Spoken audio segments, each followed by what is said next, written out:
John, your thoughts on that performance this afternoon? I thought it was a really good game of rugby league. In the conditions, you know, it was very heavy underfoot. There's a gale force wind blowing. There was a lot more rugby played than I expected to. So I thought it was very good, and credit must go to both teams. Were you surprised that there were 52 points on that I pitch? was, yes I was. I was expecting a sort of 16-12 or something like that. So, you know, to see so many, and there's some good tries as well. But there were some, how can I describe them? Some scruffy tries as well. You know, like Craig Hall was very smart when he just dumped the ball down onto the ground, and they reacted quickest twice, and then he kicked off a. And you know, we pressured them on the last tackle plays, and they came up with a scruffy end, but it worked out for them. So credit to our players for their effort and enthusiasm, but we could perhaps have been a bit smarter when with dealing with the outcomes. Is that what you feel the difference was between the two sides in the end? Well, I mean, the difference was the 5 tries to 4, and their last try was a well-worked one, but I think the other ones, you know, perhaps we needed to react a little better earlier in the passage of play. Another heartening performance, John. You must be proud of that. Yeah, very proud. I mean, when it got to 24-22, I really felt that the momentum was with us, and then we didn't complete that set, and I think that's a sign a bit of our youthful naivety. You know, it was one of the younger men who tried to offload, and the offload was never on.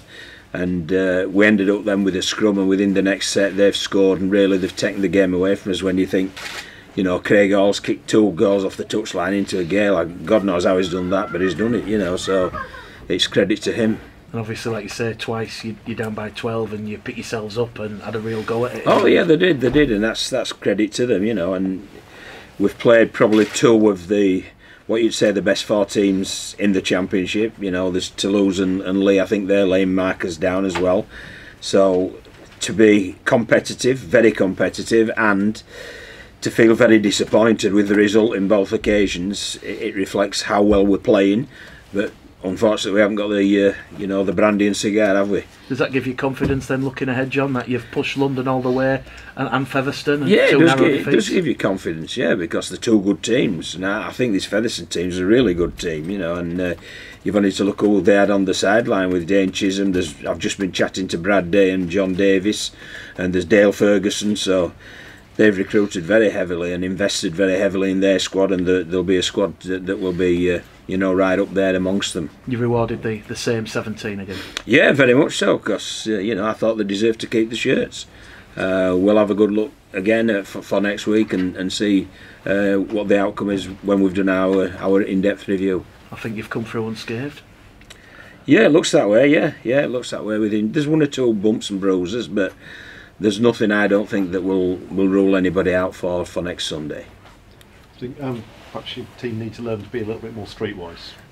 With regard to what? When you sort of get into scoring positions, and perhaps, as you say, they were quite clinical at times, Featherstone, weren't they? Yeah, I thought we played some great. I thought some of the tries we scored were really good. So, and you know, I don't know about the streetwise. I thought Rowan Mills was very streetwise with that early tackle kick for Jordan Lilly's try. He noticed the fullback in the line and he slid the kick through. So I think that's pretty smart. But no, I think the streetwise comes when we're 2 points down and we make an error in the next yardage set. I don't think it was. I thought in good ball, I thought we looked very, very good indeed. And the fact that obviously, you know, it's a good character building for these sort of games, isn't it? When you're playing against sides as good as this, particularly some of the younger players, and you know, they're having to sort of come back from behind, and they keep doing it. Oh yeah, it is. And when you look as well, I mean, I've just had a chat with our head of strength and conditioning. I think he's done a great job.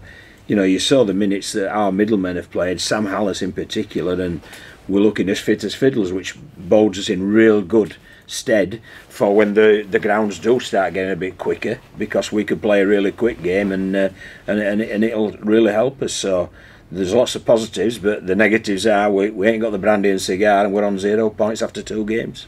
Are you surprised the game was on, John, today? I mean, no. It drains well as Dewsbury. It's a good pitch for draining, you know. So, and credit to the ground staff here. I thought it played pretty. It was heavy, but you expect it to be heavy when we've had 2 storms in the last 2 weeks. And but I thought it played pretty well, and that's why you saw such a good game of rugby.